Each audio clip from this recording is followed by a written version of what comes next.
So welcome everybody back to the second day of our conference. And in case you're thinking that sunshine is normal here, I'm told it will end tomorrow or the day after.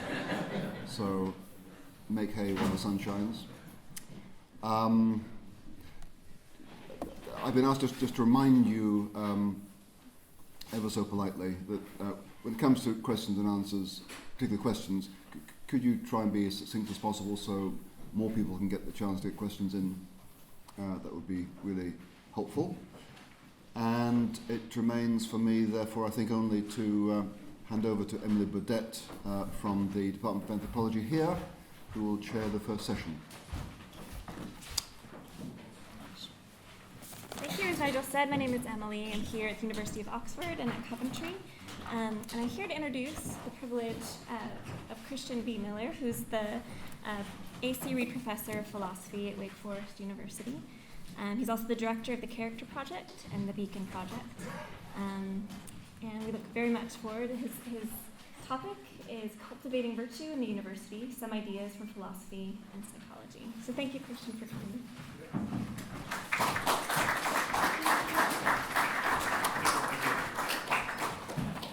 Thank you. First of all, is this working? Can you hear me in the back? We're good? Okay. Secondly, can you see this in the back? Yes. I like to keep the lights up. If we're at 9 o'clock in the morning, I don't think you want to be in the darkness. So we're good? You can see it okay? Excellent. Third thing, good morning. Good morning. Oh, wow, we're ready to go. I'm impressed. Wow. And at least the people at the front. Let's try it again. Good morning. Good morning. Okay, wow, we're really, I'm impressed. Second day of the conference, 9 a.m. Wow, you're a great group. All the virtue. Fourth thing, there's a handout. Anyone not have the handout? So the idea behind the handout is I'm going to try and cover a lot of ground quickly.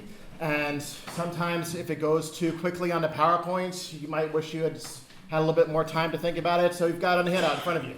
Or if you want to take a little nap and then wake up at the end, you can catch up very quickly what you missed. So however it goes, I thought it might be helpful for you to have a handout that has most of the presentation on it already. So you can follow along either with the PowerPoint or with the handout in front of you. Okay, are we ready to go? Okay, let's get to it. So this is a topic I have not worked on specifically in a great deal of depth. So I'm going to be sharing some preliminary thoughts with you. And I'm really interested in your feedback.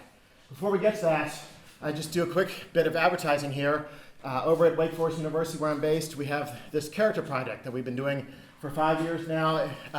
For everyone in this room who's interested in character, if you're not familiar with it, I encourage you to come check it out. We've got lots of videos, resources, links, and so forth.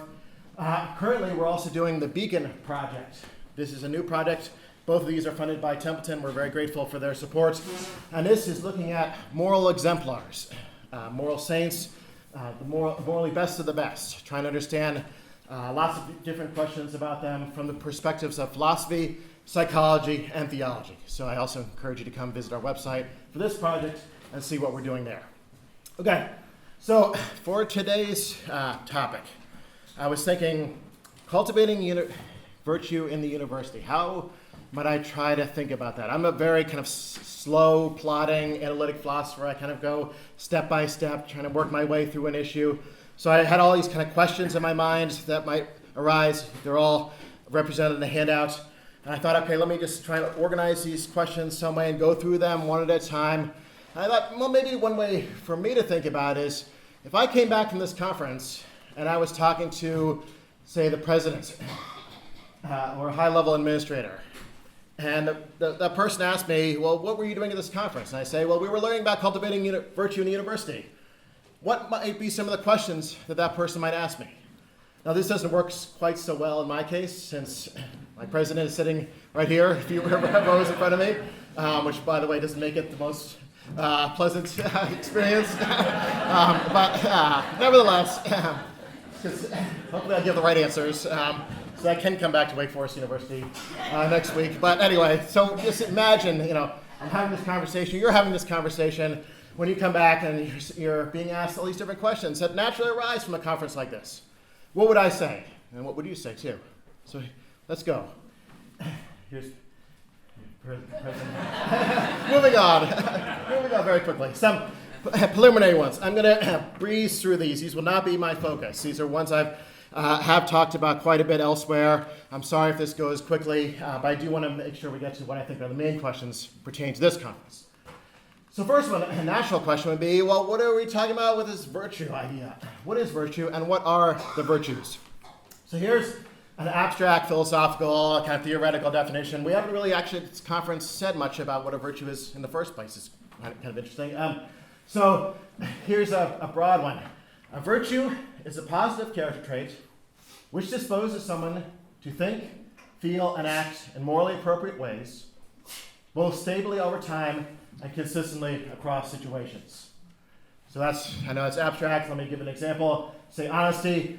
The virtue of honesty is a positive character trait which disposes someone to think in honest ways, have honest motivations, feelings, and act in honest ways, telling the truth, not stealing, not cheating, and so forth, in morally appropriate ways, both stably over time, so that virtue of honesty is not just momentary, it persists stably over time in repeated instances of the same situations, and consistently across situations. So the honest person isn't just honest in the courtroom, they're honest at the party, they're honest at the office, they're honest at the conference, across a variety of different situations relevant to honesty. So hopefully that makes sense. It's a very Aristotelian definition of a virtue. It's not an exhaustive definition, but it's good enough, I think, for today. What about that second question? What are the virtues? Well, I'm not going to sort all this out right now in 30 minutes and still talk about cultivating virtue in the university. So I'm going to acknowledge right up front, there's no settled list. There's no consensus about this. But one good starting point, I think, is to look at something we saw yesterday, the very last talk, the VIA classification from positive psychology. There's that Bible again.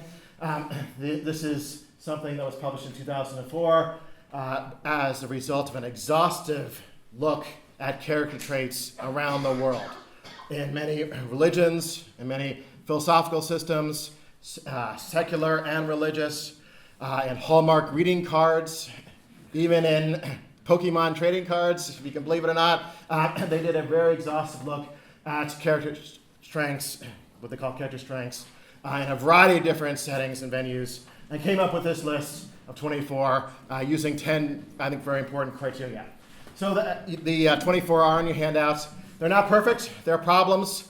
There's not exhaustive. Patience, for example, is on the list. But again, I think for our purposes, it's a good starting point for today. So now we've answered that first question. Let's go on to the second one. Should we intentionally promote virtue in the university? So my president or imaginary president asked me, okay, now I understand the virtue a little bit more, but what about this question of the conference? It seems like it's assuming that we should be doing this. We should be promoting virtue in the university. Well, I think that. Well, I think the answer is yes, we should be doing this. And I think that was pretty much a consensus yesterday. A lot of people seem to agree. Maybe not everyone, but a lot of people seem to agree here. I think there are multiple reasons for doing so. I discussed them in a forthcoming book that should be out in December, and I'm just going to breeze through them today. Here's one. Students often find virtuous lives admirable and inspiring. That's been my experience, and there's also some research on that as well. Virtuous lives make the world a better place. Think about the opposite of that. Nigel's, over the course of 2 days, given us some arguments along this line, especially with his example of the financial crisis, how not having virtuous lives can make the world a much worse place. Good character can also be personally rewarding for students in a variety of ways. To give you one example, go back to honesty again. There's research linking honesty to increased GPA, to decrease aggression, and to better performance in the business world. So I wouldn't want to just use instrumental arguments like that, but there's no harm in putting them on the list. And then from a religious perspective, most religions hold that the higher being or higher beings wants everyone, including students, I guess, to become good people, of course, including students. So, moving on. Again, I told you this would be fast because I want to get to the main part of the paper. Whose virtues should we promote in the university? My imaginary president might ask when I go back. So, it doesn't say in the title, Cultivating Virtue in the University. It doesn't specify whose virtue should be cultivated. The assumption throughout much of yesterday was students. I think we should initially think about that assumption. It's not obvious to me, I'm not saying it's false assumption, it's not obvious that the focus should primarily be on undergraduate students. There are lots of other options here. What about graduate and postgraduate students? We'll hear a lot more about that later today with the Oxford Character Project. That's what their focus is. Administrators, faculty, other staff, support staff, coaches, people in the dining hall, resident advisors, all kinds of other staff who supports students on campus. What about them? Should they be equally the focus or primarily the focus of efforts to promote virtue in the university? So one concern you might have, after all, about focusing on students is that it's a very transitory experience for students. In the U.S., at most schools, it's a 4-year experience for students. That doesn't mean 12 months in each year. That means about 8 months out of the year. So that means about 32 months of their lives will be spent at university. That's, in the bigger picture, I think a rather short period of time. And that's already building on 18, 19 years of character formation prior to coming to the university in the first place. So there's that to keep in mind. And one reason to focus on faculty, administration, and staff instead is that their level of virtue could have a significant impact on the level of virtue of students. So increased virtue in faculty could be role modeled to students, which could thereby increase their virtue as well. So the better role models of faculty are, the more virtue you might see in students as well. So having said all this, I'm going to focus on students too.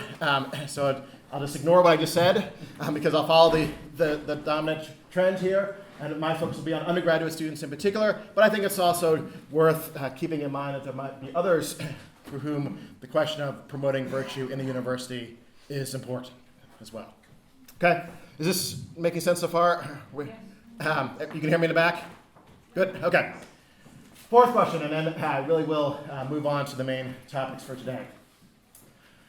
How virtuous are members of the university?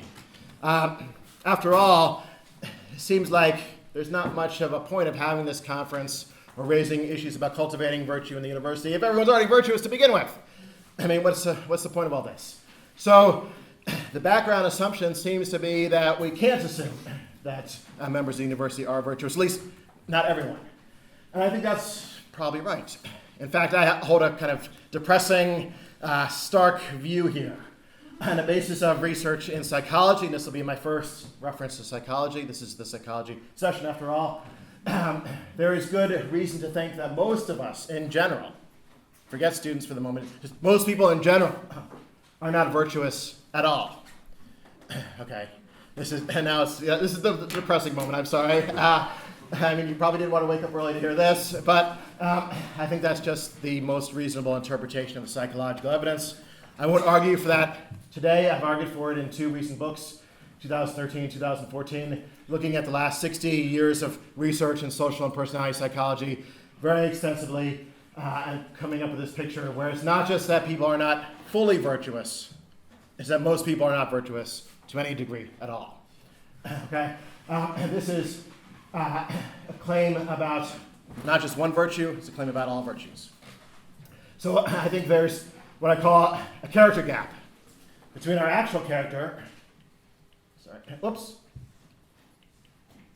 Yes, panicked there for a moment. I was pressing the wrong button. Between our actual character, well, anyway, it's not maybe it's not a show. And so descriptively, as a matter of fact, this is how we actually are. And then our virtuous character, what we should be aiming for, the fully virtuous person. And I think that's the aim of character development, to become like that. And I think that gap is pretty wide. It's not clear how wide from that picture, but I think it's a pretty wide gap. Another way to think about this is using a taxonomy. On the left-hand side, for honesty, this will be my recurring example. We have the virtue of honesty. On the right-hand side, we have the vice of dishonesty. These can come in degrees, so you can be weakly dishonest, You can be strongly dishonest. You can be strongly honest. You can be weakly honest. So virtues come in degrees. It's not all or nothing. Vices come in degrees. It's not all or nothing either. But in my view, most people end up here, in the middle space, between virtue and vice, not just with respect to honesty, but with respect to all virtues and vices. Okay, hopefully that makes sense too. Not trying to persuade you of that, just to explain the idea. This, by the way, is not unique to me. This is Aristotle's picture too. You can ask me why I think that. I'm pretty convinced this is Aristotle's picture going back thousands of years ago. If you're not convinced of this specific picture, that's okay.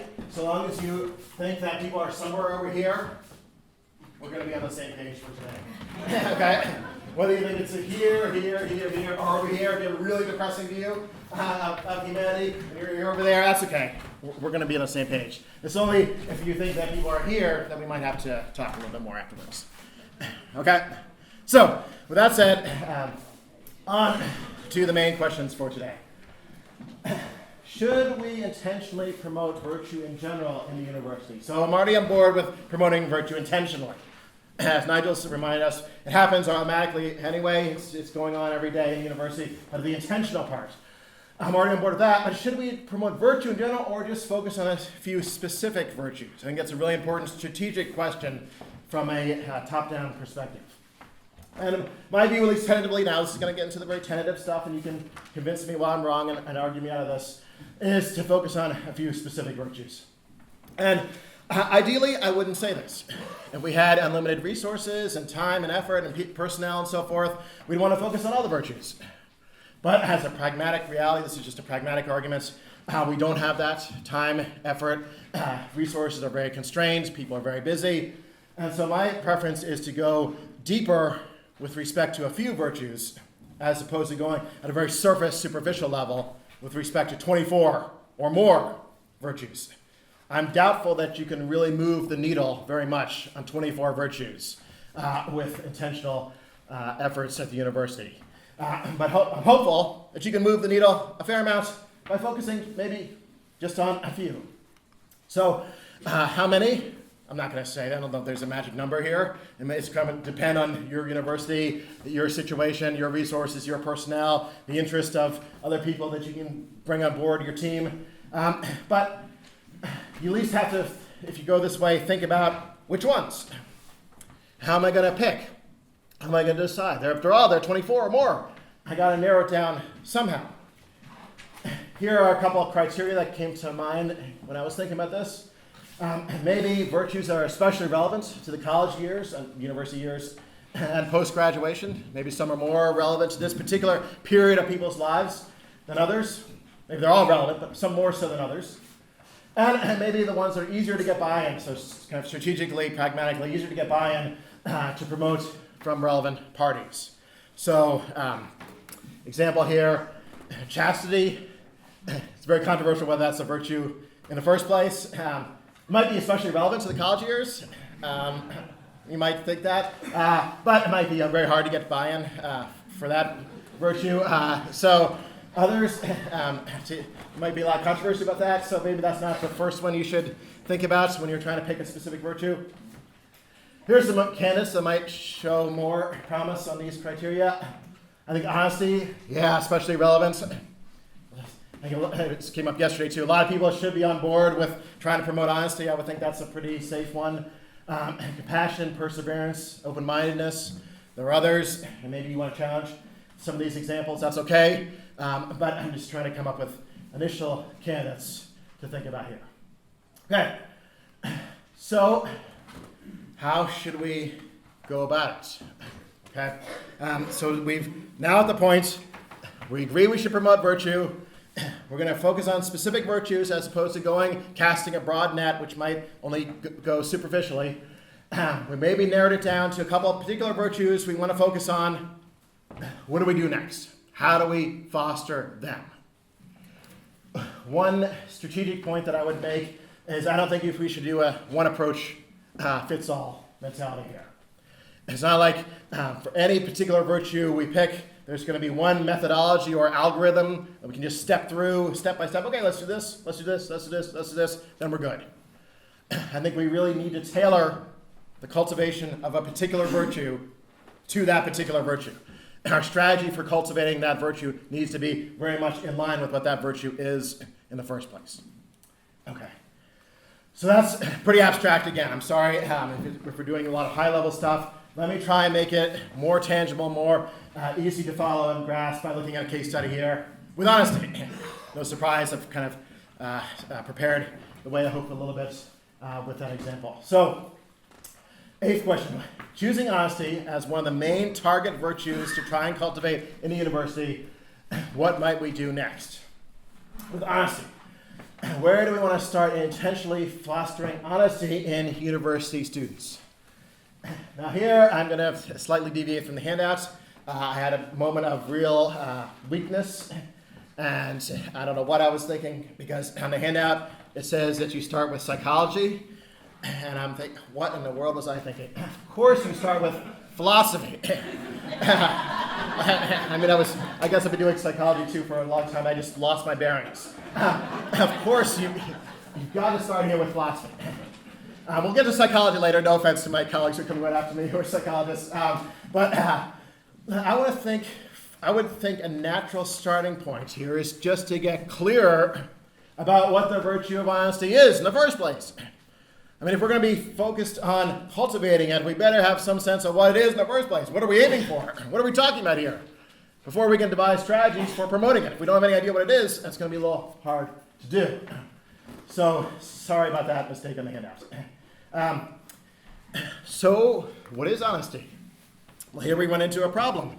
No one talks about honesty much. So we started 5 minutes late, so, okay, yeah. I'm going to need all the time I can get, so no one talks about honesty in philosophy. There's not one account of the virtue of honesty in the last 40 years in philosophy. Let me say it again. There's not one account of the virtue of honesty in the last 40 years in philosophy. So we're going to have to do some work here. This is my project for the coming year. I'm going to try and write a book on the virtue of honesty. So check with me in a year and see what I can come up with. It's a complicated virtue. It's a hard virtue to pin down. We don't have to pin it down precisely for purposes of virtue cultivation, but we should have some idea.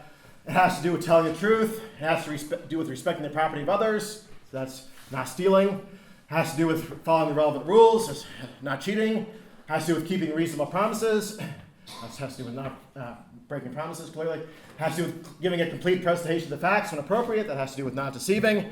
It's a complicated, multifaceted virtue, and it's going to take a little bit of work to get a clear understanding of what it involves. I'm not going to do that now, but that's, I think, an important starting point with respect to that specific virtue. Okay, after we get a better conceptual handle on the virtue of honesty, then what's next? Now, here comes the psychology. I think at this point, it would be very helpful to turn to psychological research and other resources too, to see if there's a good picture out there about what students are actually like. What's the starting point that we can assume? What's the kind of building blocks that we're going to have to work with respect to students' honesty? Okay, raw materials, I think that's a good way to think about it. What are the raw materials that we can work with to try and cultivate the virtue of honesty? Well, I'll give you a little bit of sense. I'll do about 5 minutes on this, and then I'll turn to the strategies for about 5 minutes, and then wrap up. So a little bit of the psychological research on honesty and dishonesty with respect to cheating in particular. Give us a little bit of a picture of what I think you can assume students are going to tend to be like. Here's a 1976 study. Participants are taking a test. Experimenter says he has to leave for 10 minutes. Sets a timer bell for 5 minutes with the warning to remember not to go any further after the bell rings. 71% went over 5 minutes. Okay, so looks like there was some rampant cheating here in this experiment. 71% did not follow the instructions and went significantly over 5 minutes, not just a little bit, over 5 minutes. In an experimental group, another group of participants, however, they were seated directly in front of a two-way mirror and thus saw themselves whenever they glanced up. Okay, that's the only variation. Is that clear? 7% went over 5 minutes. in this group. 71% versus 7%. Where the only difference is placement in front of a two-way mirror. That's pretty interesting, I think. Pretty stunning. Another experiment, much more recent, asked online to flip a coin 10 times. Told that you would get $1 for each reported heads. This one group was told, don't cheat, please don't cheat. Even a small amount of cheating would undermine the study. Yes, 6.22 reported, on average. The average was 6.22 heads. Well above chance, indicating some cheating happened. Another group, the experimental group here, were given different instructions. Please don't be a cheater. See the difference? Please don't cheat versus please don't be a cheater. Even a small number of cheaters would undermine the study. 5.23 average in this group. The change in the instructions seemed to have reduced cheating quite significantly between the two groups. The only change is do not cheat versus don't be a cheater. Third study, and this is the one I like the most. Complete a worksheet with 20 problems, or be paid 50 cents per correct answer. Control groups, they would just do the test. They would have their answer sheets graded by the instructor. There would be no opportunity to cheat at all. This is just the baseline. Shredder condition. They would take the test. They would grade it themselves. They would shred their answer keys. They would verbally report the number that they got correct, and they knew that there would be no way any cheating would be detected. So they could say whatever they wanted and be paid accordingly, no questions asked, and they knew that. Okay? No opportunity to cheat. Baseline 3.1 is the hard test, clearly. Opportunity to cheat, it went up. And now, one more wrinkle. And this is pretty fascinating. If they were asked to recall the 10 Commandments, 2.8. So first, try and recall as many of the 10 Commandments as you can. Then given the same opportunity to cheat as this group, cheating disappears. Okay? Not just on the average level, but on the individual level too. Looking at the individuals. Okay, good. So 5 more minutes we're almost done with this, and I'll get on to the last part of the talk. So the emerging picture from these kind of studies is something like this. And I think it's really helpful to have this emerging picture in mind when we're thinking about what our students are like, and then try and build a strategy for cultivating the virtue of honesty. Most of us, and not just students, but a lot of these studies use students as participants, seem to really believe that cheating is wrong. We also have a deep desire to do things that will benefit us, things that are in our self-interest. We calculate what the costs and benefits of cheating would be, and if the calculation comes out in our favor, we tend to go for it. This is part of the evidence, I think, for lack of virtue. Most of us want to cheat when it would be overall beneficial. That's just reiterating this. But we also want to seem moral to other people and, crucially, to ourselves. We care a lot about being honest people in our own eyes. This matters to us. And this explains the effect of the mirror, explains the effect of the don't be a cheater, and this explains the effect of the 10 Commandments. So I think this is a really interesting, crucial piece of the puzzle that we wouldn't necessarily have thought of on our own, but this psychological research helps to reveal. Okay, in light of this then, bridging the character gap. That's how students are, at least part of the way they are with respect to cheating.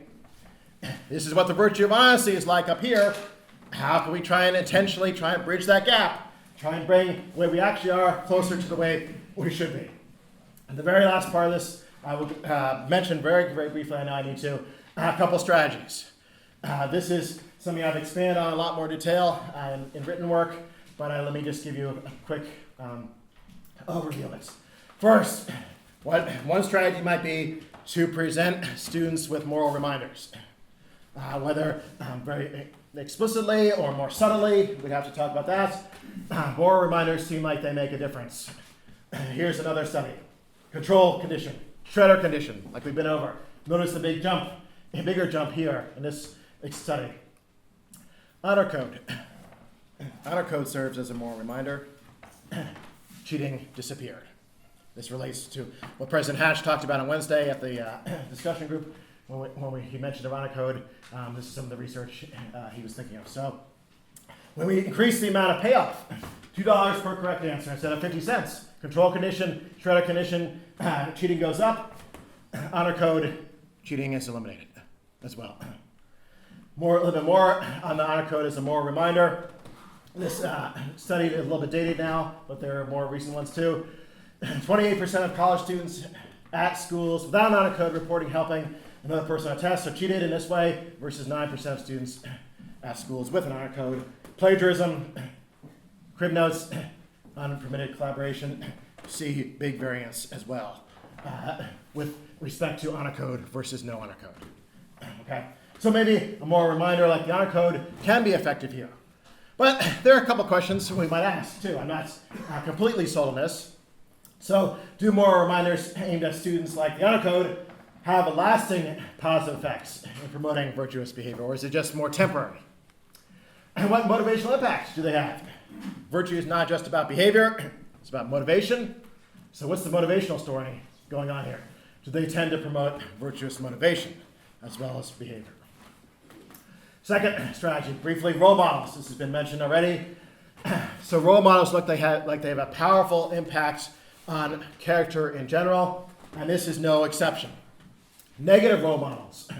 So cheating in a shredder condition went up when it was observed that a stranger was cheating. And went up way more when observed that the stranger was cheating and participants knew beforehand that they shared the same birthday as the stranger. What? That's bizarre, right? Yes, I agree. That's crazy. But it happened. It did. And this is an example of a quite dramatic negative role model. On the flip side, a little bit more encouraging, there's some preliminary evidence that professors can have a positive impact as role models in curbing cheating. Here too, though, you might ask some questions. How long does the effect last? Is it just, again, transitory, or is it more long-lasting? We don't know. We don't have longitudinal studies to test this kind of thing. Yes. What is the motivational impact of admiring role models? What kind of story should we tell at the psychological level, not just at the behavioral level? Okay, one more slide. No, I'm done. Third strategy, unfortunately you have a handout, so it's in front of you as well. I call it getting the word out. It's a strategy I'm a big fan of in general. I've talked a lot about in written work. Not really talked about much here though. Let's try to educate students about the surprising psychological tendencies they have to cheat. So let's be intentional in actually educating students about what their own psychology is like. And tell them some of these results, or this research. Help them be more mindful in situations when these psychological processes might come into play. And help them compensate for, correct them, and adjust in light of them. So I think there's a lot of promise to this. There's some research with respect to other kinds of moral behavior that this is effective. Here, with respect to cheating, unfortunately, there's not. So I don't know. I'm just kind of from the armchair hoping that this is effective, but I don't have the evidence to back it up. So I wonder what future studies will show. And then I have a question here about, practically speaking, what would this look like in a university setting? So would this be part of a required course, an elective, a special discussion group on campus, something else? Could this be nicely connected to what the Oxford Character Project is doing and with their seminars with students outside of the classroom? I think that it could. So I'd like to think about what this might look like, practically speaking, in more detail going forward. But I'm definitely at my limit right now, so I'm just going to stop here and say thank you so much, and I look forward to your feedback.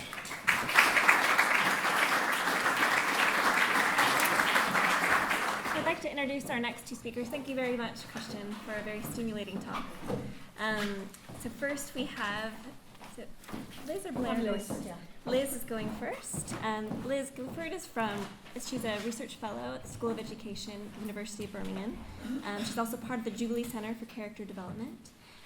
After Liz is Blair Morgan. She's a senior lecturer in psychology at the University of Worcester. She's also still associated with the Jubilee Center at University of Birmingham as an honorary researcher. So thank you very much for coming today, and we look forward to your talk. Okay. Well, thank you very much for inviting Blair and myself to participate in this very interesting and important conference. We're delighted to be here, and we're really grateful for all of the sort of arrangements that have been made for us as well, and all the the lovely meals and the rooms and everything. So thank you very much for that. So yes, we're going to talk about gratitude. So we're focusing on one specific virtue rather than virtues in general. And what we're going to talk about today is an Aristotelian approach to virtue, which is the explicit focus actually of the Jubilee Centre for Character and Virtues, where we work, or where I work now, where Blair used to work. We're going to look at gratitude as a multi-component concept. I'll say a bit more about that in a moment. We're going to talk about how we can get a handle on different people's conceptual understanding of gratitude, which is a very important part of measuring gratitude that's been neglected really hitherto. And then Blair is going to talk us through the multi-component gratitude measure that we created and that has recently been published in Personality and Individual Differences just this year. And then we're going to talk about implications for cultivating and educating gratitude with particular reference to university students. So first of all, an Aristotelian approach to virtue. So as Christian was saying just now, we look at virtues as stable and consistent traits of character, what Aristotle called hexeis, concerned with morally praiseworthy conduct. And each of those character traits comprises a unique set of attention, emotion, desire, behaviour, and a certain comportment or style of expression. So this echoes some of the things that Christian was just saying now about the different elements of a virtue. So there's an example here from Aristotle talking about the compassionate person. Aristotle actually referred to the emotion to pity, to the virtue of pity, but he said the compassionate person notices easily and attends to situations in which the lot of others has been undeservedly compromised, feels for the needs of those who have suffered this undeserved misfortune, desires that their misfortune be reversed, acts for the relevant ethical reasons in ways conducive to that goal, and exudes an outward aura of empathy and care. Now, some people would take issue with Aristotle over the undeserved nature. Some people would say compassion is due for whatever reason, whether or not somebody's fate was undeserved. But this just gives you a general idea about how the Aristotelian approach to compassion would look. And virtues represent a reason-responsive and educable subset of personality traits, and they are the main ingredients of character. So what would an Aristotelian approach to the virtue of gratitude look like if we were to take all these different aspects of virtue? Now, some people in the audience are bound to think, well, you know, Aristotle didn't have that much time for gratitude, and those people would be right. So we're contrasting here Aristotle versus, if you like, an Aristotelian approach. So gratitude doesn't appear in the list of common virtues in the Nicomachean Ethics.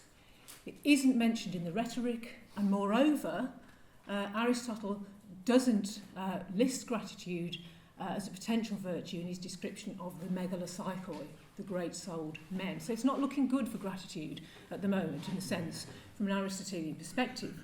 But what we suggest is that this Aristotelian architectonic of virtue can be applied to gratitude. And so if one were to do that, the features of gratitude would have to include this stable, relatively stable trait of feeling thankful in a morally justifiable way, in other words, for good reasons. And I'll shed a bit more light on different reasons that might be involved in making an attribution of gratitude. That you acknowledge and maybe return. So you see something that you're grateful for, and you notice that, and you seek to return a benefit perhaps, or you say thank you. There's some behavioural element there. And finally, you must esteem it as a valuable and indispensable constituent of the flourishing life of eudaimonia. And that would be the sort of attitude towards gratitude. And if anybody wants to look in more depth at this sort of Aristotelian approach, which they might as I say, take issue with, because Aristotle himself didn't mention it. I would urge you to read Christian Christensen's paper 2015 in Topoi. He's a colleague of ours, and he talks about what an Aristotelian approach to gratitude would look like. And indeed, Blair and myself also have a paper from a conference at Oriel a couple of years ago, where we also defend this Aristotelian approach to gratitude. So, going back to what Christian was saying, the philosophy comes first. In this case, the philosophy and the psychology comes first. What is it we're talking about? What is gratitude? That's the crucial question. And so when we began this project in September 2012, we reviewed a lot of literature in both philosophy and psychology, which culminated in this article in the Journal of Value Inquiry, which was written by me, Blair, and Christian. And there we talked about different understandings of gratitude. And obviously, for a comprehensive review, I'd urge people to take a look at that paper. But just a quick sort of point to make about it is that there are lots of species of gratitude abroad in the philosophical and psychological literatures. Some people, for example, see gratitude as necessarily involving a benefactor, a benefit, and a beneficiary, what we call a triadic understanding of gratitude. Whereas some people would say that actually gratitude doesn't require a benefactor necessarily, and you can have a broader sense of appreciation, if you like, where you have a benefit and a beneficiary, but there's no benefactor invoked. So that's just one example. Other things that we review in that same paper is the question of whether gratitude must involve going above and beyond duty, supererogation. This, of course, came up in Honora's talk yesterday. Robert C. Roberts, for example, says that gratitude does involve going above and beyond the call of duty, whereas Terry McConnell, in his monograph on gratitude, takes the view that you can be grateful even when people are just doing their job. Similarly, does gratitude always have to have a benefactor? I just mentioned this, the triadic-dyadic distinction. But that is also discussed in terms of benefit-triggered gratitude by Nate Lambert, this idea that there has to be a benefactor, as opposed to a more generalised dyadic understanding, a benefit and a beneficiary. Some people would want to say that that latter form of gratitude comes closer to appreciation. So there is this sort of question about whether that really is gratitude or whether it's something allied to gratitude. How do you class those phenomena? And then there are questions about whether a benefit has to be intentional.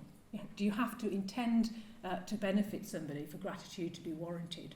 Some people say yes, some people no. Hyder, 1958, he's an attribution psychologist, said that intentionality is the most important factor in determining when one feels gratitude. But there's a bit of a problem there, because we don't always know what people's intentions actually are. Then there's the question about whether a benefit has to be costly to the benefactor and valuable to the beneficiary. Because I'm sure we're all familiar with the Christmas scenario of the jumper 3 sizes too big with a reindeer on the front. You might not necessarily judge that to be valuable, but you might nonetheless be grateful because the thought counts. So what are these requirements for gratitude? And finally, do we still feel grateful even if a benefit miscarries? If it's non-realised, somebody intends to benefit us but it doesn't come off. So it strikes me that these conceptual conditions could also be individual differences psychologically, so that people differ in terms of the conceptual, i.e. the sort of cognitive conditions they place on gratitude. And of course that would have implications for how much they experience gratitude. And I have shown on this slide here a kind of an aperture from a camera, so that you could have gratitude in a more focused way or in a sort of a wide angle lens view. So of course some people might take a broader view of gratitude and be grateful for an intended benefit that didn't materialise or a benefit that wasn't personally valuable. They might be grateful when a benefit came about accidentally. It wasn't an intentional benefit. Or be grateful for something that wasn't personally valuable to them, like that Christmas jumper 3 sizes too big. On the other hand, there could be other people who place tighter constraints on gratitude, and they might say that gratitude is only appropriate if somebody does go above and beyond duty to intentionally benefit another person. They might be less grateful for benefits that are of no real value to them, and they might rule out the possibility altogether of being grateful for a benefit that they suspect may have been motivated by ulterior motives, for example, such as a quid pro quo, or even for malicious motives as well, because Patrick Berlin Fitzgerald has written about the possibility of being grateful even for another person's malicious intentions down the line, if it was something that you grew by. So we've got these conceptual conditions that actually represent individual differences in the way people construe gratitude, and that's of immense psychological importance. So how do we actually tap people's conceptual understandings of gratitude? And how also, going back to what I was saying earlier on about the Aristotelian model, how do we tap grateful emotions, attitudes towards gratitude, and gratitude-related behaviours? So the grateful emotions will have to include things like the strength of feeling that people report, the incidence of grateful emotion, whether it happens a lot or scarcely, and the range of targets that people are grateful for. What importance do people place on gratitude, and how do they evince their gratitude to others? Obviously, they're saying thank you, but there are other sort of means of behaviourally showing gratitude.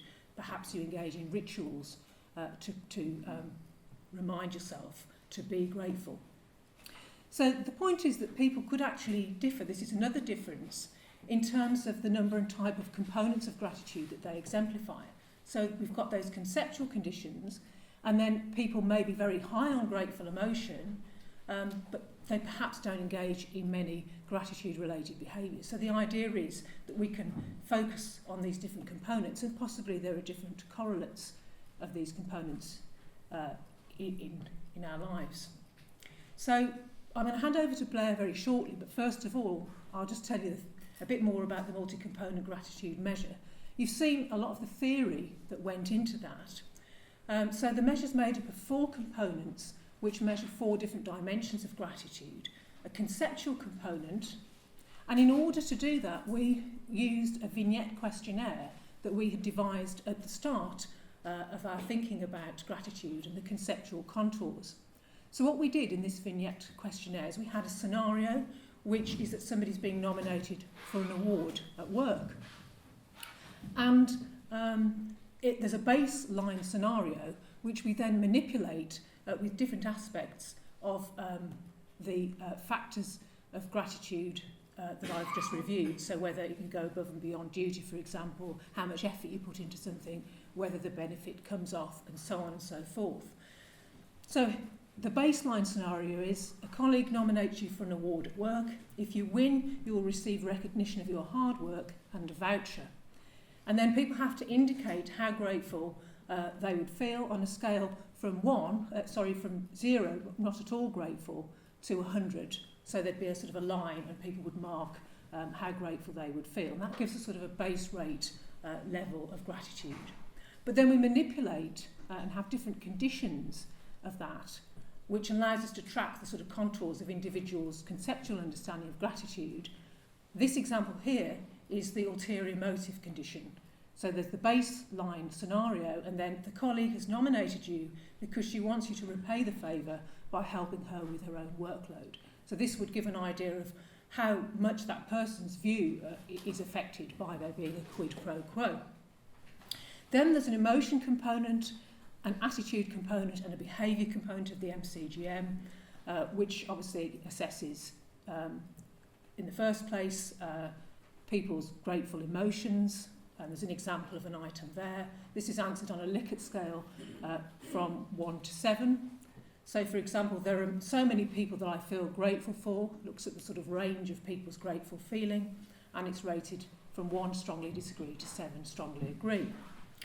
Then there's the attitude component, and there's a reverse scored item here. I don't think it's necessary to show your gratitude to others, and that's rated on a scale of 1 to 7. And then finally, there's the behaviour component, which measures the amount of gratitude-related behaviours that the respondents say they engage in, because of course this is a self-report questionnaire. For instance, I notice the people who are kind to me, or I remind myself of the benefits I've received, and that is measured on this 7-point scale. So that's the sort of theory, and Blair's going to talk you through the measure now in more detail.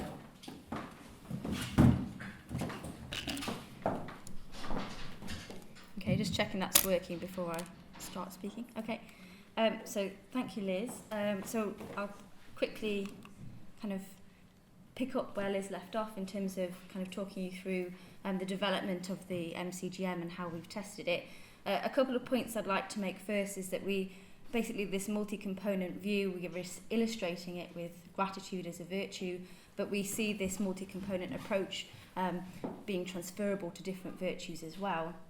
And also we recognise that the kind of topic of measuring virtue is a contentious issue, and what we're basically trying to do here is make our kind of best foot forward with it, but we in no way are not open to criticisms about that. So what I'm going to talk about now is based on this paper here.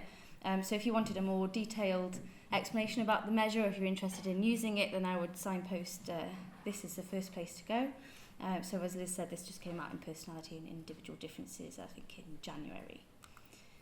So I won't go into lots and lots of detail about this statistical analysis because I'm not sure what kind of audience, and I don't want to send you asleep this early in the morning. But basically, this is kind of a pilot or preliminary study where you test the items that we came up with.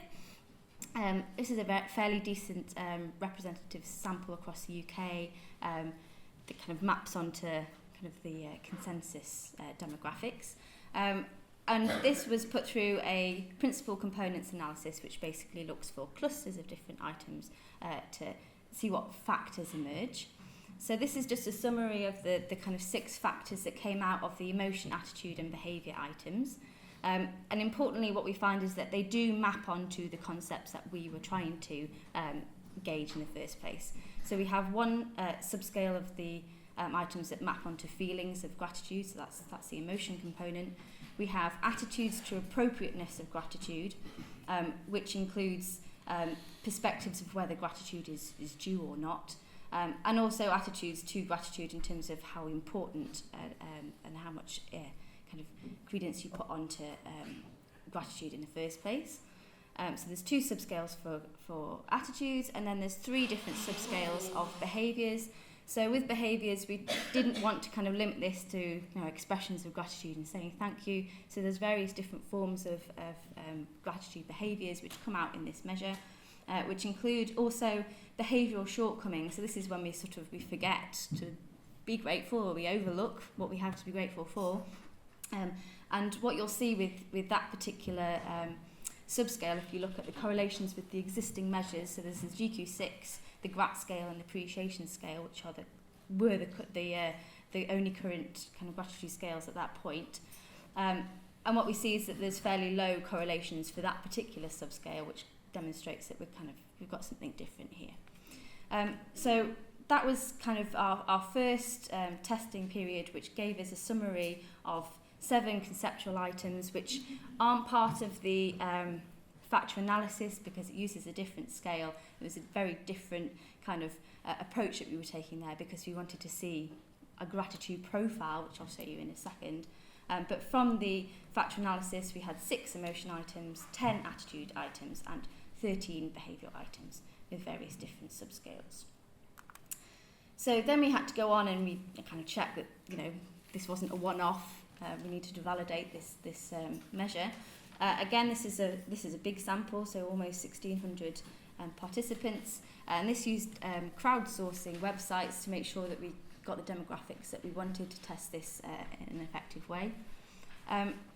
So in terms of the various different steps that you have to go through when you're kind of creating a new psychometric test, first you have to basically show you're measuring what you set out to measure. So in this case, we looked at constructs that we know are extremely highly correlated with gratitude. So in this case, 3 different measures of satisfaction with subjective well-being, which were satisfaction with life, subjective happiness, and positive affect, and also the existing measures of gratitude. So if our measure didn't correlate in some way with those, then I think we're probably doing something quite wrong. So we had some great correlations between all of those different measures, which you can see in more detail in the paper if you're interested. And also what we wanted to basically show is that our measure could do more than the existing measures that were already out there. So we wanted to kind of do the hard sell here and say, why would you use our measure over the ones that were already out there? So to do this, we did a multiple linear regression, and basically we added in personality first. We know that personality accounts for a large proportion of gratitude scores. Then we added in all of the existing gratitude scales. After that point, we added in the MCGM. So basically what this shows is can our new measure of gratitude add anything, can it explain any variance in the data above what's already explained by the existing scales. We did this with 3 different measures of well-being. So that's, again, the satisfaction with life, subjective happiness, and positive affect. And we could show that we could add an additional 2% above all of those existing measures, which might not sound a lot, but if you're thinking about all of what those things can account for, actually that's fairly impressive. And finally, very quickly, we did a confirmatory factor analysis to check our conception of how these things link together. So we basically see that items are at the lower level, then they kind of load onto a first order latent variable, which is the subscale. So the attitude items should load onto the attitude subscales, for example. And then we have a second order latent variable where, for instance, the attitude subscale should load onto the attitude component. And then we can kind of model the covariance between them, etc. And that supported our overall premise. So very quickly, kind of coming back to the conceptual issue, and this is, I think, one of the main selling points of the MCGM. It gives us information about how people actually consider the construct itself. So no scales, except for this one, currently do this. And we actually think that this could be transferred to measuring other constructs within psychology, not just moral constructs. So, for instance, you'll hopefully be familiar with all of these different kind of scenarios or conceptual controversies that Liz highlighted, but this shows a typical gratitude profile, or an average profile, where the baseline scenario starts off with a relatively high degree of gratitude. As you'd expect, it decreases when there's an ulterior motive. However, this doesn't undermine gratitude completely. We still have some gratitude reported. It's amplified in the case where more effort's gone into bestowing the benefit. Again, a severe drop when it comes to malicious intentions, which is where basically the intention was to embarrass you via this nomination. Again, still some gratitude reported in those situations. We also see that a non-realised benefit where it just didn't quite pay off is still relatively high amount of gratitude compared to the baseline, which shows that in this situation sometimes it is the thought that counts. We had a mixed emotions scenario, which basically suggests you experience gratitude and indebtedness at the same time. So one of the criticisms we have within the kind of current literature on gratitude is that they try and separate gratitude out from any negatively valenced emotions. So they say gratitude, yes, it might coincide with indebtedness, but these are very different things. But if it coincides that often, and they are actually highly correlated, which they are, then we have to kind of come to terms with the fact that maybe gratitude is a mixed emotions that's not completely positive all of the time. I will come back to this idea afterwards. Interestingly, non-valuable benefits, where that's the Christmas jumper scenario, that kind of actually has quite a drop in gratitude. So sometimes it's not the thought that counts, and actually we want something valuable at the end of it. What's important to note here is that the conceptual component is significantly related to all the other components of the MCGM.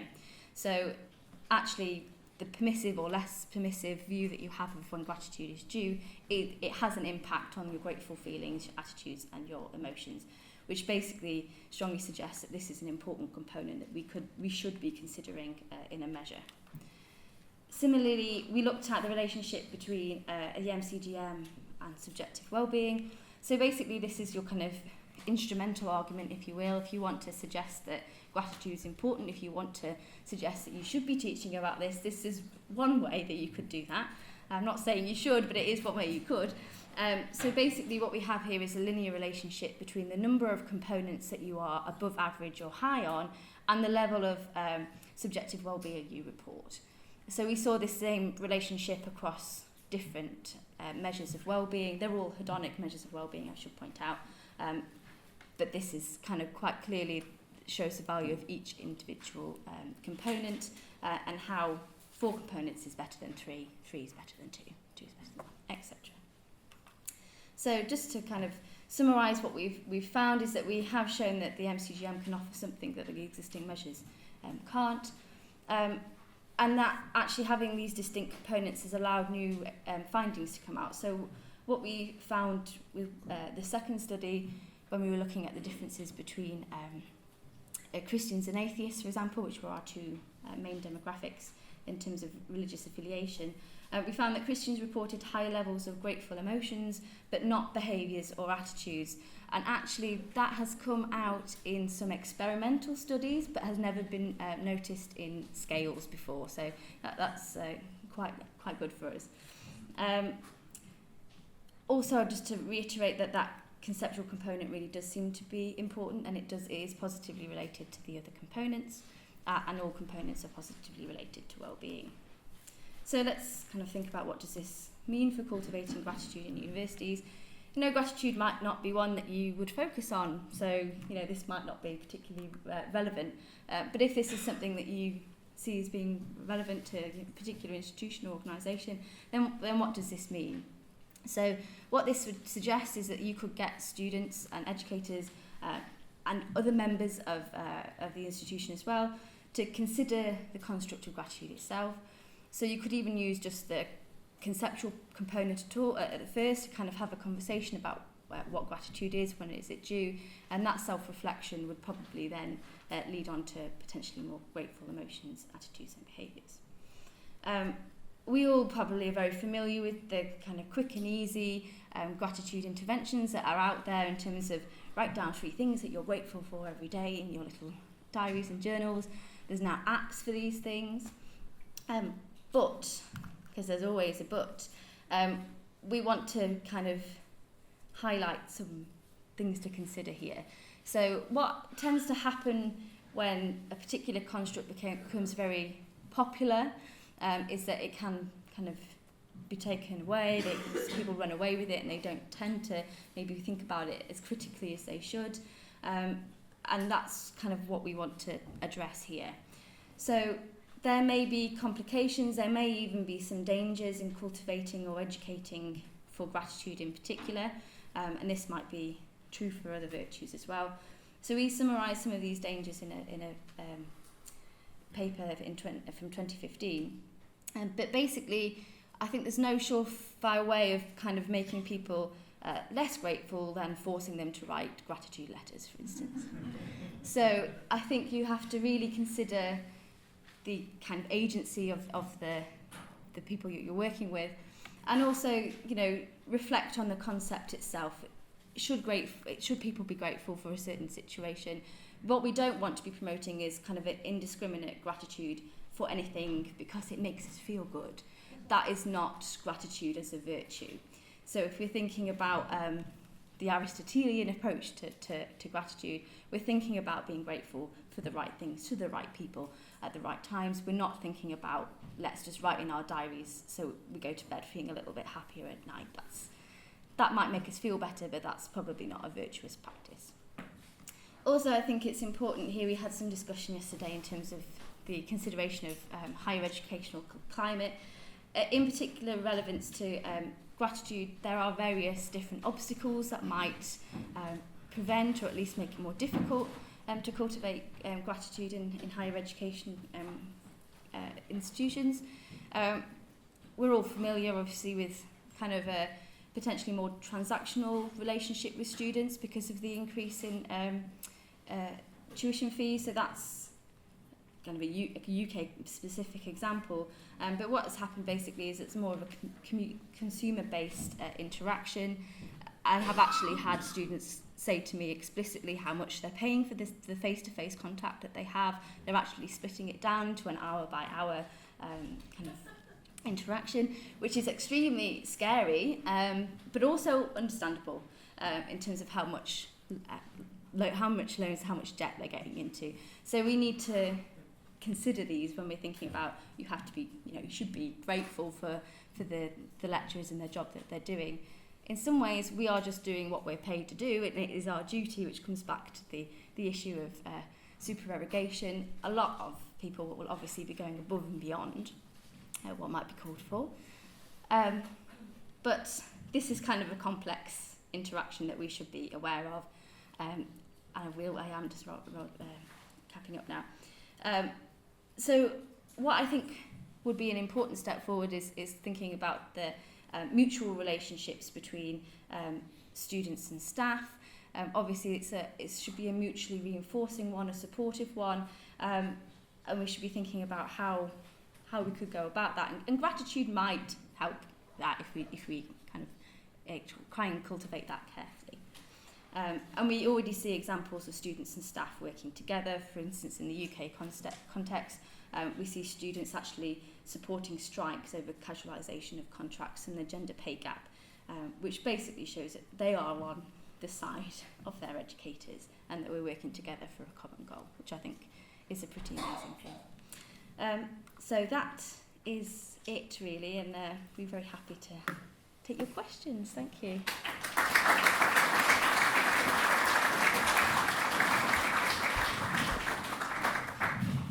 Thank you very much, Liz and Blair, and also for Christian earlier. So we can now open it up to questions.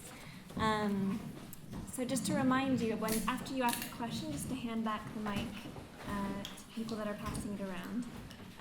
So we'll start with the first. I think there's one already. I think a question for Christian. I'm not sure I agree in the sense of I don't feel suggest that complex societies wouldn't function without some level of virtue or more virtue than you could and a part of that I think is revealed in the lesson you made. Most of the time we don't calculate the results of our actions. So most of the time we're virtuous by habit without being done. But the question I wanted to ask is the studies that you use to decide that most people were virtuous, were they concluded principally in Anglo-Saxon countries? Good. So two things to address your question at the end. The studies that I draw on in my own research are psychological studies using participants in the West. That's right. That is a clear and important limitation of the studies and of any conclusions you can draw from them.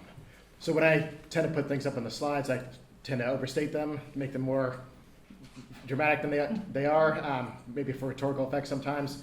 If you want to pin me down more precisely, I'm not entitled to the conclusion, for example, that most people don't have the virtues, period. It's going to be most people in the countries where the studies were done, right? So we don't have a lot of good studies, for example, in drawing on participants from Asia or Africa. So you're quite right. The scope of the claims needs to be sensitive to the limitations of the data. Your first comment about whether societies would function without virtues, they probably could. So I think it's just a matter of degree. Would they function better or worse? So would I want to live in a society where there's abundance of virtue amongst the members of the society, or one where there isn't? They both could function, but I think I prefer the one where there's more virtue. So one in the back.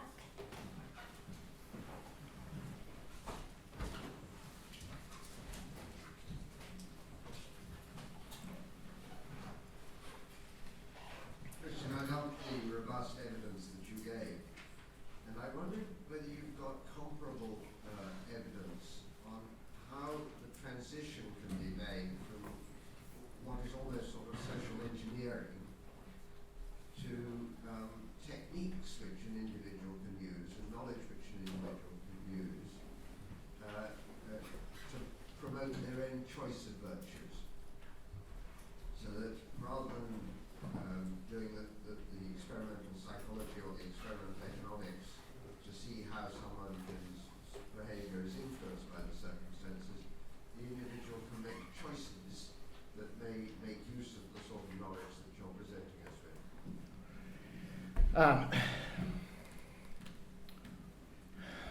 I've not thought about that much, and I do not know much literature in that area. So your specific question was, do I know much research on that particular topic? And I do not know much research. I welcome input from people afterwards if they could help me learn more research. I definitely accept that it's very valuable to learn more about this, be very helpful, but I am drawing a blank on any existing research. So please help me afterwards if anyone has any suggestions. Thank you. So there's a question here, and then Nigel, and back here. Hi, my name is Samson from Hong Kong. Thank you for the presentation. I wonder, it's a question for the three speakers. I wonder when you talk about a whole range of virtues in the first presentation, and then the second one focusing on gratitude. My question is, are those virtues grow and interact hand in hand? In other words, if I grow my gratitude, do I also grow honesty? Thank you. Could I respond to that one, please, first of all? Because I'm actually doing some research at the moment on compassion and gratitude with 11 to 13-year-old children. And the hypothesis is that children who are in the sort of gratitude condition will show increases in compassion, even though compassion wasn't actually a focus of the material of the intervention, and vice versa. Now, I haven't finished analysing the main study data, but in the pilot study, I showed that actually children in the compassion group obviously hadn't had any content from the 5-week intervention on gratitude, actually showed increments in gratitude post-intervention. And so this speaks exactly to your point. It's an empirical corroboration of your theoretical point. And I think it's true of a lot of virtues that actually they work in concert with one another. It's like an orchestra, and they produce beautiful harmonies together. And so I think actually, although we can isolate specific virtues for intervention, in practice that they are kind of deployed in concert. So that's my sort of first reaction to that question, but I'm sure everybody else will have some comments as well. So thank you. Yeah, and what's interesting is obviously there's various different kind of categories of virtue, especially if you go from the VIA classification in terms of they're broken down into kind of 6 different categories, and whether you'd see more synergy within one category rather than across categories would be a very interesting empirical question, which would probably lead on work like Liz's, whether that kind of categorization is actually a good way of us thinking about it, or whether actually there's much more cohesion across all virtues. I should probably have said actually that there was a control group as well in that study. So it wasn't just that there was a compassion group and a gratitude group, there was a control group as well, and obviously I didn't get that effect in the control group.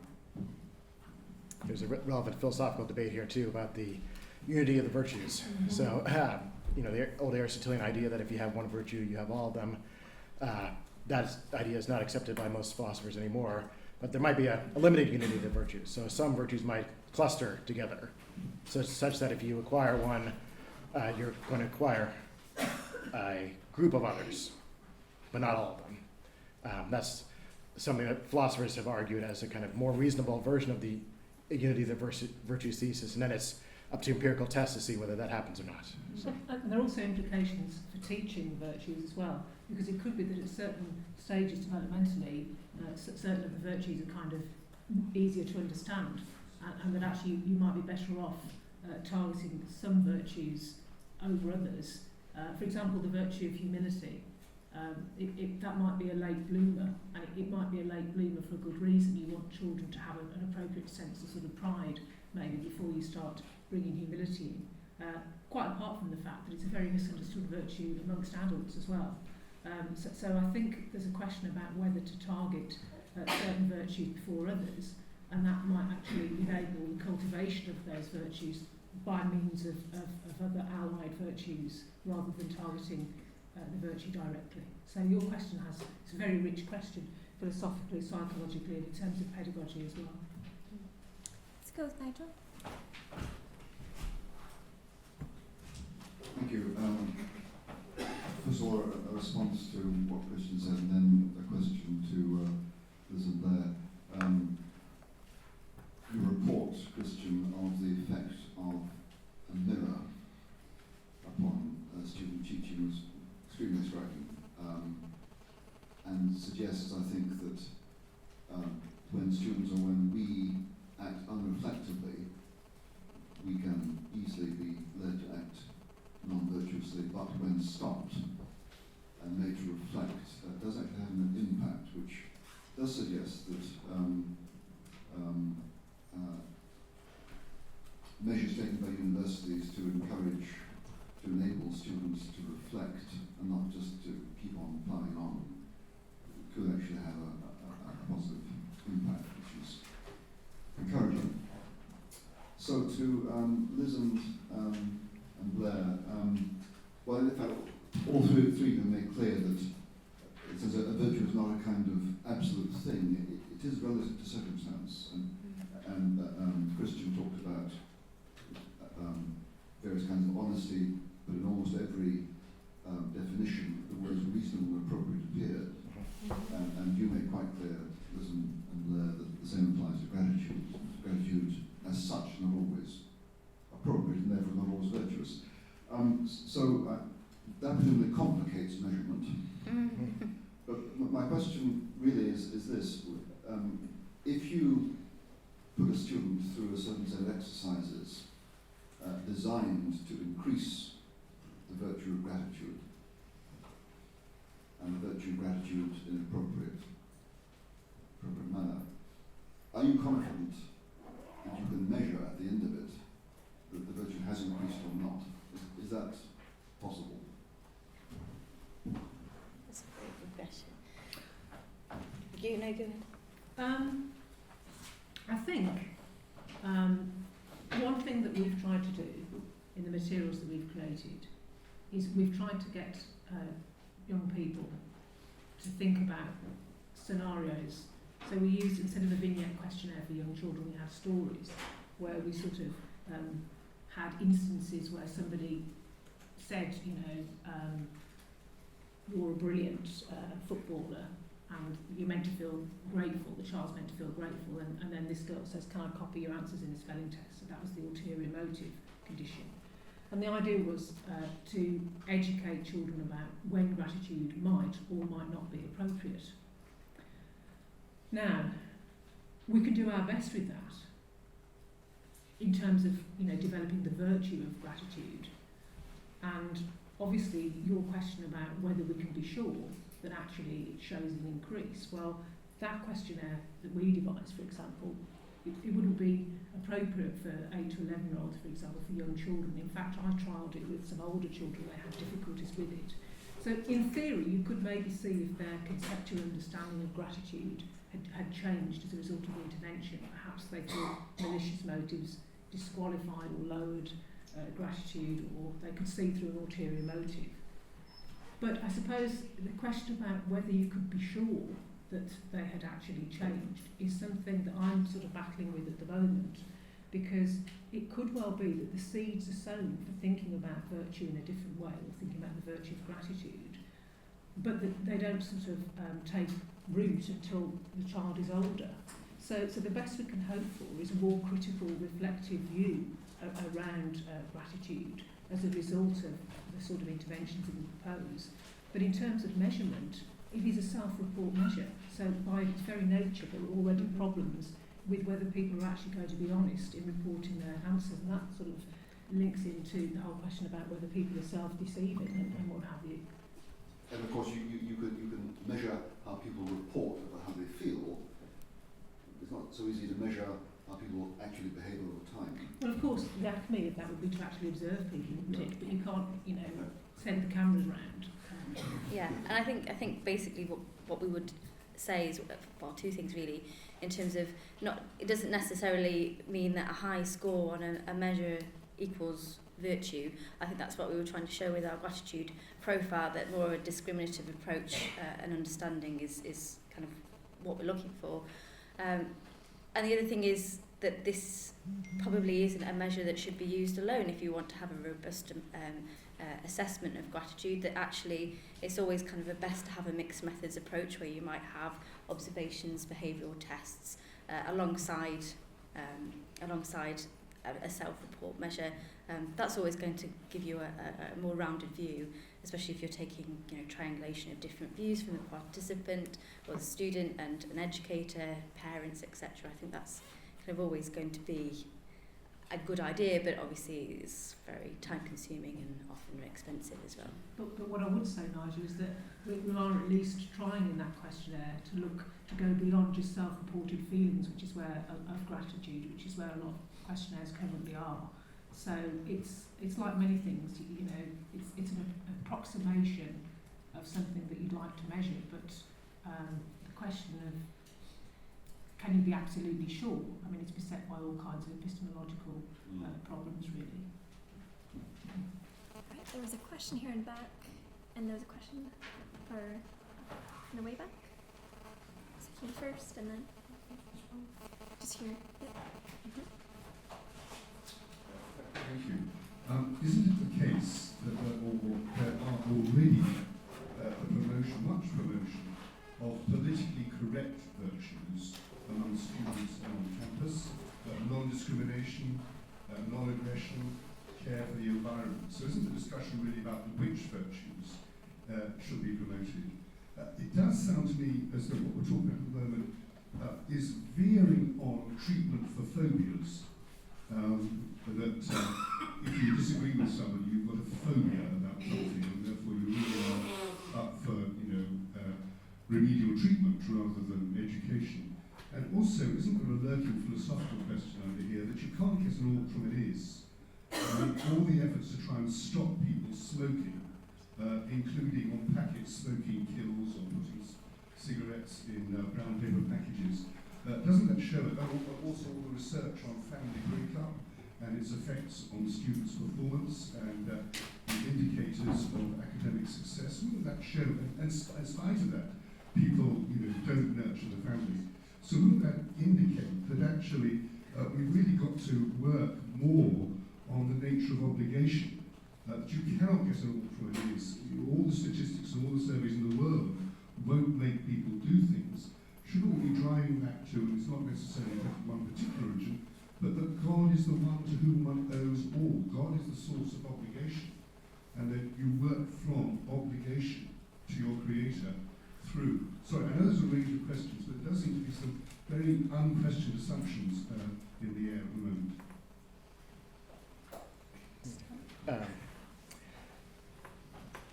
So I'll tackle a couple things. One, I think you're quite right to say that there are already some virtues being promoted on campus. That seems undeniable. This has come up in the last few days. That value promotion or virtue promotion is already going on unintentionally. Maybe for some virtues it's going on intentionally. Maybe what I'm offering is just a recommendation to focus on some additional virtues that maybe are not getting as much intentional treatment as I think they deserve. I think honesty should get more intentional treatment than it has already received, maybe alongside some others that are getting existing treatments. That's okay with me. Ought from is, I am very suspicious of deriving an ought from an is. I think you can't do that as well. I think it's quite right to think that we need to, one of the first tasks is philosophical or theological, I should say. I shouldn't necessarily privilege philosophy here, but the normative, look at the normative. What does the normative involve? What is it to be honest? That's a normative question. You can't get an answer just by looking at empirical data or statistics or whatnot. And what is the source of morality, if we want to get into that as well.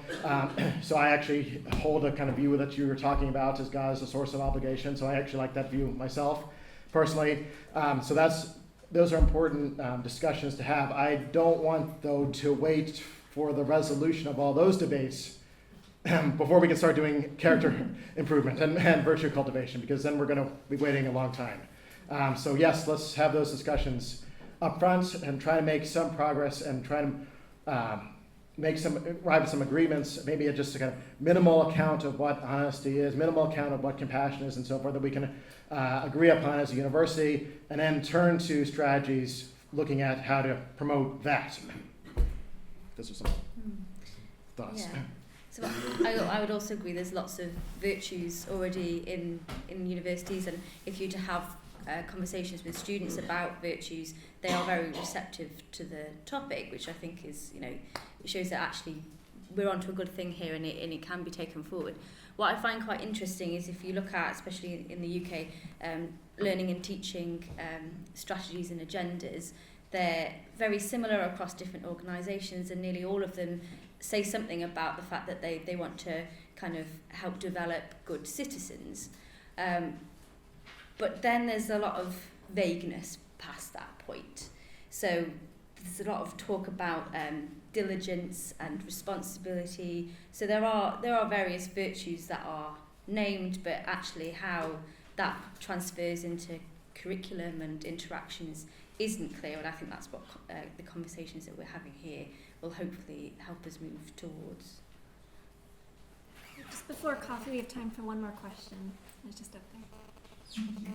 My question is kind of connected with this one about the implementation. Should we pick just 1, 2, 3, or even 24 virtues at once when we would like to implement it? So should we start with 1 or more? And should you know about it, that these are the virtues of our school and we are going to measure them somehow, or just implement them, and at the end of the process they will know that these kind of virtues we were using. The last part, could you? Last part was, should we? Just make sure I heard. Should everyone at the school be aware that these are the virtues we're going to be promoting, or should we keep that under wraps and just tell them at the end? Okay. Yeah. On a talk on honesty, maybe I should tackle that one first, if you don't mind. So I clearly, and I'd be interested to hear if you agree or not, I clearly favor the strategy of a few specific virtues rather than trying to hit a home run with 24 right up front. I think that's just, as I said, unrealistic and going to stretch people too thin and not move the needle much on those 24. So, but I wouldn't want to go just to 1 either. I think we could maybe try to focus, depending on the schools, circumstances, resources, and so forth, on a handful. You'll hear more about this in a few minutes with the Oxford Character Project. They focused on 4 initially, and I think something in that neighborhood is a good idea. I have no problem being transparent about it. So let's be upfront that we as a university take seriously the honesty from our administration to our faculty to our students to alumni and so forth. We care a lot about honesty. We're going to try and promote that in our students. And here are some things we want you to think about to try and become more honest people. And then that assessment would be great too. Measurement. See if this is actually making a difference. So doing some kind of longitudinal testing. See if we have actually moved the needle at all over the course of the 4 years of the students. Is great. Adapting what they're doing to the case of honesty would be really interesting to see. So. What jumps to mind is we visited a school in Australia that basically had a term table that split the 24 character strengths into various different weeks and lessons, and these were kind of primary school and early secondary school age children, and my overwhelming sense was, how on earth are they actually going to explore these virtues in a considered way if they're doing so many of them so quickly and not being able to get into the depth of what these virtues are. So I completely agree that a kind of maybe a very coherent group that's perhaps maybe as Liz was saying before, it might be matched onto developmental trajectories, etc., would be the most effective way of cultivating virtues. Great. If we could just make our speaker, or do you I'd say, and I totally agree as well with what you said. So, yeah. Great. If we could just thank our speakers before we go to questions.